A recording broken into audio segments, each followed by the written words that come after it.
Hey YouTube, this is the Urban Woodsman, and today we're going to unbox the Vbax Front Pocket Slim Wallet.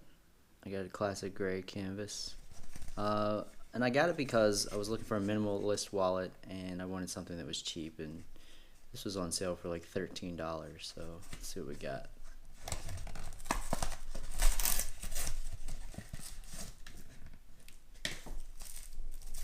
So here's the wallet.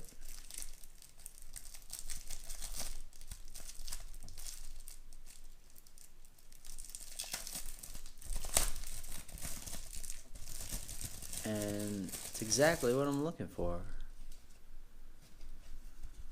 It's got this pull tab to pull your card out.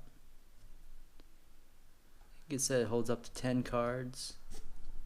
You push it back in and that tab resets. And then there's a little elastic belt here that you can fold some money in. But that's it. Alright, so I just put all my cards in here. I have 8 cards, and I had like $3 on me, and there's a nice little pocket here that the dollar bills fold into or slide into after you fold them up and put them behind this elastic band. So all in all, we'll try it out and see how it goes.